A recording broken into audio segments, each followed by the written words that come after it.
What's up, my beautifuls? You know who it is. It's your girl, Goldie. And I know it's been a while, but it's been for good reason. I have a special guest with me, my mother-in-law, Miss Colette. Hi. And we're just going to be sharing this story time about getting Mr. Cairo into this world. But before I start, I do want to say thank you to everybody who has checked on us, who has sent messages wondering whether I had the baby, not, all that stuff. I appreciate y'all. You know, y'all are the real MVPs. So let's get started. Story time. We're going to do it from her perspective first because she was there through the whole thing. She's actually been here for a month and she's been the greatest help to us. Oh my gosh. So we'll start with her experience of the whole situation and then I'll go into mine. All right, well, I'll start with my experience. From day one, it was an experience because it seemed like little Cairo didn't want to come into this world. But I made sure I stayed here because I was determined to be here when he came into this world. But as you see, you hear him in the background. But he did make it in, and he made it in with an entrance. But first of all, my experience was at first being here from the time I came, being able to experience walking with her, helping her to get to labor, helping her with exercising, giving her my points, my point of view, my pointers. But the biggest experience was being able to be in that labor and delivery room. Even when I had my children, I don't remember the experience being like it was being a spectator versus being a participator. I was able to be there from the time the nurses came in. When it was time for laboring, the nurses came in, they were Johnny on the spot. There was one nurse who I will let my daughter-in-law speak on.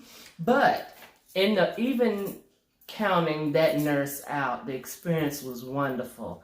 I was able to help after, I think you started laboring 3-4 o'clock in the morning.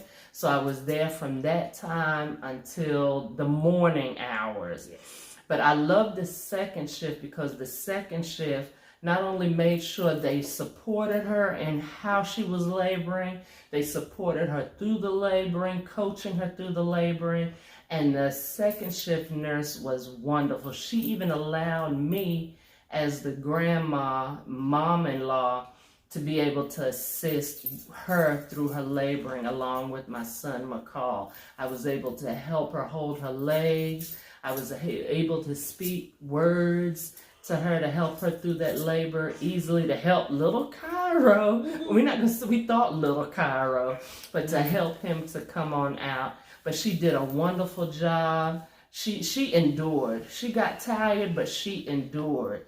She endured till the end. But the experience was phenomenal for me. No words really can explain being in there, being able to experience and assist through the labor. It was just awesome for me. It was awesome. And he came out big. He came out big. Very big. But the nurses were wonderful. The doctor for that second shift, the delivery doctor, she was small, but she was mighty. Yes, she worked that thing out. She brought Cairo into this world. Absolutely. And she was strong through it. So I loved her and what she did. Right. The nurses who took Cairo onto that table and did what they needed to do, they were awesome. They showed McCall what to do, helped him to let him cut the umbilical cord. All of that was just wonderful. And it was on the Army base. Who would have thought it would be that good? But it was. The nurses for that second shift were awesome. And I just thank the Lord that I was able to experience it. Well, here's mine, y'all. Here's mine. So Friday night, my mother-in-law actually cooked a wonderful fried fish, fried shrimp. We had coleslaw. We had, what else did we Cornbread. Cornbread. Ate it. And then started having the contractions and everything. I think we went to the labor and delivery. What time did we go? Like 10:30? About 10:30. Yeah, we went about 10:30. I was 3 centimeters dilated. The doctor told us to go walk for 2 hours and come back. So we came home. We walked around this house for 2 hours. Went back. And active labor started. The contractions were absolutely horrible, excruciating. They came, they checked me. I was 4 centimeters. They were like, all right, let's move them into labor and delivery. Cool beans. Do you want the epidural? Absolutely. Absolutely. So they give me the epidural because the contractions were horrible. And when they give me the epidural, my water broke. My water broke, and they realized that there was a lot of meconium. That's when the baby poops in the uterus. There was a lot. We're gonna have to, I got it. Okay. Excuse me. There was a lot of meconium, so they let us know about that. Here's the thing. The nurse that I was dealing with at that time was very unprofessional, very pushy. When I say she stuck my hands about 5 times because she couldn't gather herself enough to get my veins right. And what they happened to do, because McCall is going to give his experience too. But, you know, in between pain and things, it was a little hazy. But what they did was they stopped my epidural without saying anything to anyone. And this nurse, that was very unprofessional, she decided that 9.5 centimeters of cervix being open was enough to start pushing. So I was how long do you say I was pushing the first time? Oh gosh, it was a couple of hours. I was pushing for a couple of hours, and I wasn't ready. He was not ready to come at all, and she was trying to be very pushy about the situation. And I got frustrated, and my mother-in-law was like, you need to tell them, like, let them know, speak up, because I was very mad. And I was contracting again. So the doctor came in, and he was like, well, you know, the meconium, and we were just trying to, you know, we want him to get here, but we'll give you some time, blah, whatever. So they come back, turn the epidural up. I'm still in excruciating pain for about 45 minutes. No lie. Epidural is not working. Why is the epidural not working? McCall looks over, and the medicine is just dripping on the bed. It's just dripping on the bed. It's not even connected to the needle in my back. It's just dripping on the bed, which is why it's not working. So they called the anesthesiologist back up there. He hooks me back up, and I want to say in about 10 minutes, you know, things started to subside, which was good.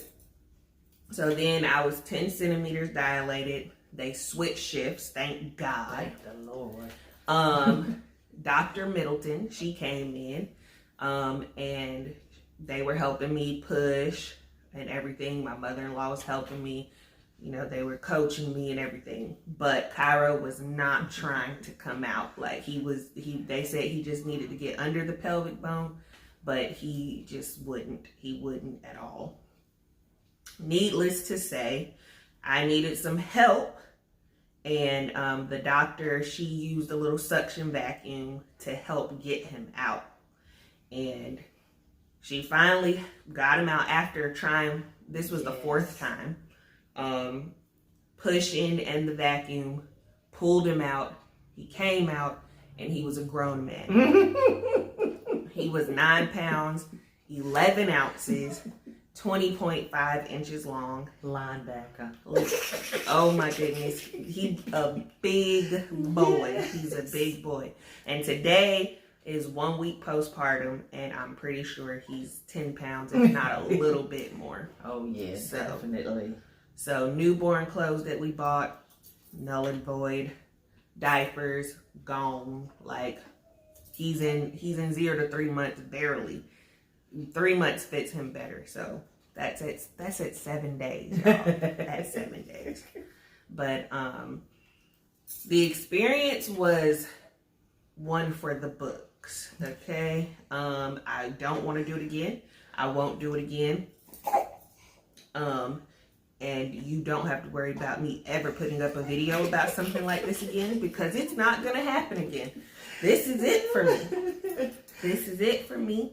But I was so grateful to have my mother-in-law there. Like, y'all know I was going through emotions this whole time, you know, not having family here and everything. She came through, and she was really like super mom times 1,000. So we appreciate it so much.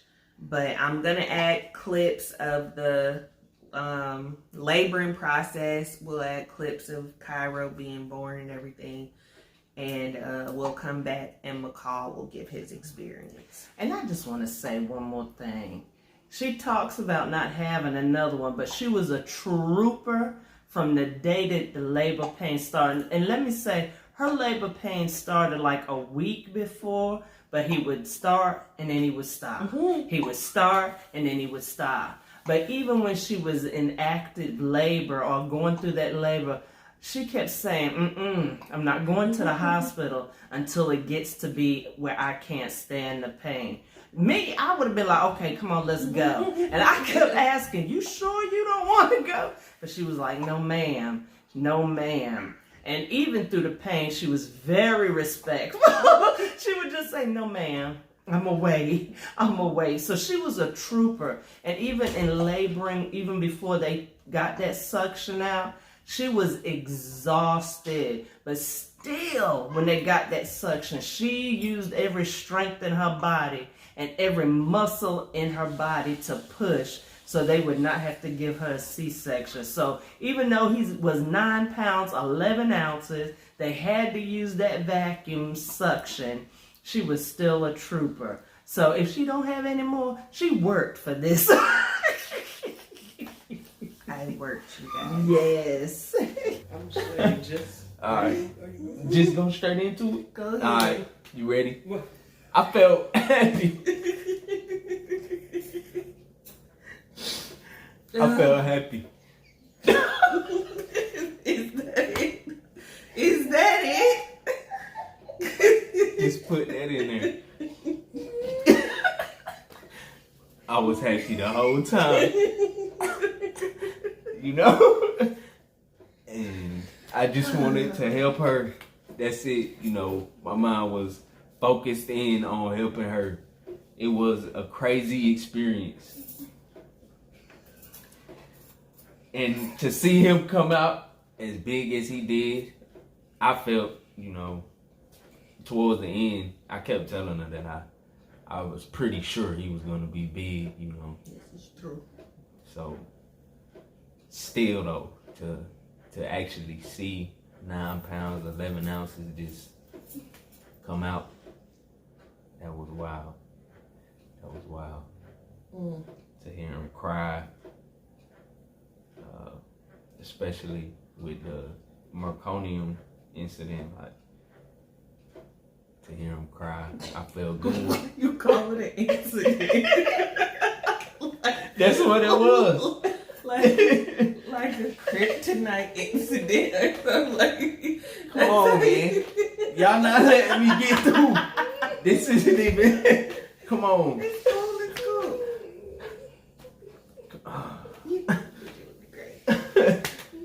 You know, to hear his first cry, you know, it was good to hear him holler and scream. But I knew he would be strong. He came from 2 strong people, so it's just great to have him here. But the entire experience was definitely one to remember, good and bad, you know. So just happy to have him here. Yeah. Yeah. So without further ado, Daddy is going to introduce his son to the world for the first time. Cairo McCall. Can they see? Oh, They want- look, you want to see? Say hi. Oh. Are you pooping? I think so. Yes, I do. Give me a minute. Okay. Oh.